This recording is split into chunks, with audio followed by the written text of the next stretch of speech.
Assalamualaikum warahmatullahi wabarakatuh. Hamba Allah yang beriman, selamat datang kembali di channel kami.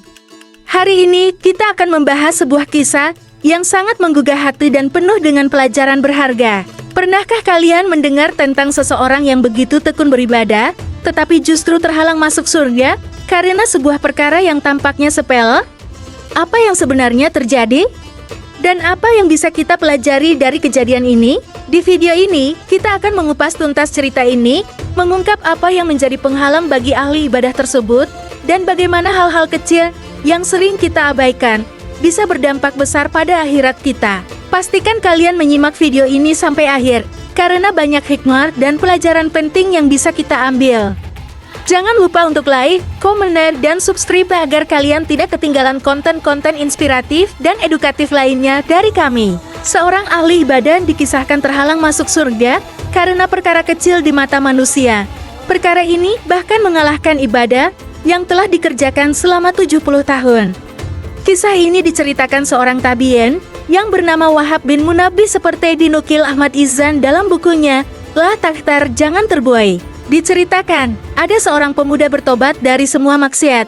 Setelah itu, ia menjadi ahli ibadah dan menyembah Allah Subhanahu wa Ta'ala selama 70 tahun. Dalam kurun waktu tersebut, ia tidak pernah meninggalkan puasa, tidak tidur, tidak berteduh, dan tidak makan lemak. Tatkala lelaki itu meninggal dunia, beberapa saudaranya bermimpi tentangnya. Saudaranya lantas bertanya tentang apa yang telah dilakukan Tuhan terhadapnya. Laki-laki ahli ibadah itu meminta untuk dilakukan hisab. Kemudian, Allah Subhanahu wa Ta'ala mengampuni semua dosanya kecuali satu dosa. Ahli ibadah itu melanjutkan ceritanya, satu dosa itu membuatnya tertahan masuk surga. Dosa yang ia maksud adalah mengambil lide untuk sebagai tusuk gigi tanpa seizin pemiliknya. Allah mengampuni semua dosaku, kecuali satu dosa, yaitu aku telah mengambil lide yang kugunakan untuk menusuk gigiku tanpa seizin pemiliknya. Karena itu, di sini aku tertahan dari surga karenanya. Hingga sekarang ini, kata lelaki itu kepada saudaranya yang memimpikannya. Kisah tentang orang yang bertobat, lalu menjadi ahli ibadah. Namun amal ibadahnya sia-sia juga dialami oleh seorang juru timbang. Al-Harits Al-Muhasibi menceritakan, ketika ahli ibadah itu meninggal dunia, beberapa sahabatnya bertemu dengannya lewat mimpi. Mereka menanyakan tentang apa yang telah Tuhan perbuat kepadanya. Si fulan itu menjawab, aku menghitung 15 kafis jenis takaran dari bermacam-macam biji-bijian. Lalu ditanya, mengapa demikian? Ia menjawab, aku tidak mempedulikan takaran yang kurang. Karena bercampur debu, tanah yang menggumpal di dasar takaran itu mengurangi setiap takaran sebanyak tanah yang menempel itu. Itu membuatku disiksa di kubur, hingga suaraku terdengar oleh yang lain. Lalu aku ditolong oleh sebagian yang saleh. Rasulullah Shallallahu Alaihi Wasallam dalam salah satu hadits pernah menceritakan tentang umatnya yang bangkrut pada hari kiamat. Orang yang bangkrut ini bukanlah mereka yang tidak memiliki harta, melainkan orang yang membawa amalan ibadahnya, tapi mencela makanan, mendustakan orang lain, dan membunuh orang lain. Hal tersebut dijelaskan Abdul Wahab Abdus Salam Khawila dalam Al-Masih Al-Muntazar wa Nihayah Al-Alam dan diterjemahkan oleh Subhanur. Ia menukil sebuah riwayat yang berasal dari Abu Hurairah radhiyallahu anhu yang mengatakannya dari Nabi Shallallahu Alaihi Wasallam. Rasulullah Shallallahu Alaihi Wasallam bersabda, tahukah siapa orang yang bangkrut? Mereka menjawab, orang yang bangkrut menurut kami adalah orang yang tidak punya dirham dan barang dagangan.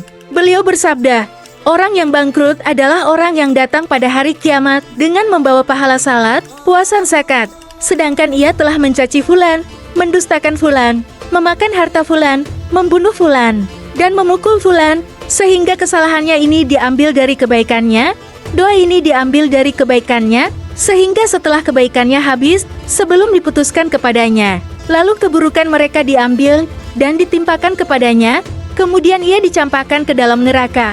Hadis riwayat Muslim dan At-Tirmidzi. Wallahu alam. Demikianlah kisah yang mengingatkan kita semua tentang seorang ahli ibadah yang terhalang masuk surga karena perkara kecil. Cerita ini mengajarkan kita bahwa dalam menjalani kehidupan, tidak hanya ibadah yang perlu kita perhatikan, tetapi juga hal-hal kecil yang mungkin sering kita abaikan, namun memiliki dampak besar terhadap akhirat kita. Terima kasih telah menyimak video ini hingga akhir. Semoga kisah ini dapat menjadi pengingat bagi kita semua untuk selalu memperhatikan setiap tindakan kita, baik yang besar maupun yang kecil.